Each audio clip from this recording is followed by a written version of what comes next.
తిరుపతి జిల్లా చంద్రగిరిలో దోపిడీ దొంగలు హల్చల్ చేశారు. దిగువ కాసిపెంట్లలో నిన్న రాత్రి దొంగలు బీభత్సం సృష్టించారు.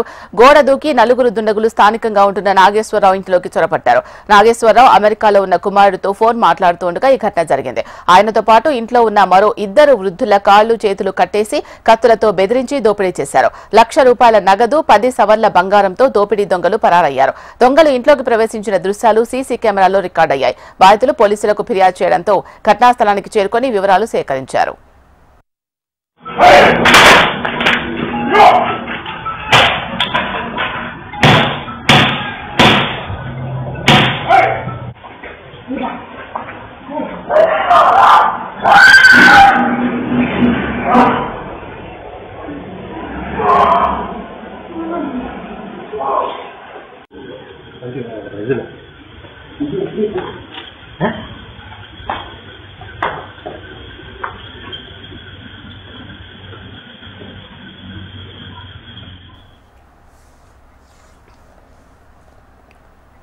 తిరుపతి జిల్లా చంద్రగిరిలో దోపిడీ దొంగలు హల్చల్ చేశారు. దిగువ కాసిపెంట్లలో నిన్న రాత్రి దొంగలు బీభత్సం సృష్టించారు.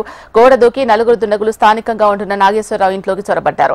నాగేశ్వరరావు అమెరికాలో ఉన్న కుమారుడితో ఫోన్ మాట్లాడుతుండగా ఈ ఘటన జరిగింది. ఆయనతో పాటు ఇంట్లో ఉన్న మరో ఇద్దరు వృద్ధుల కాళ్లు చేతులు కట్టేసి కత్తులతో బెదిరించి దోపిడీ చేశారు. ₹1,00,000 నగదు 10 సవర్ల బంగారంతో దోపిడీ దొంగలు పరారయ్యారు. దొంగలు ఇంట్లోకి ప్రవేశించిన దృశ్యాలు సీసీ కెమెరాలో రికార్డయ్యాయి. బాధితులు పోలీసులకు ఫిర్యాదు చేయడంతో ఘటనా స్థలానికి చేరుకుని వివరాలు సేకరించారు.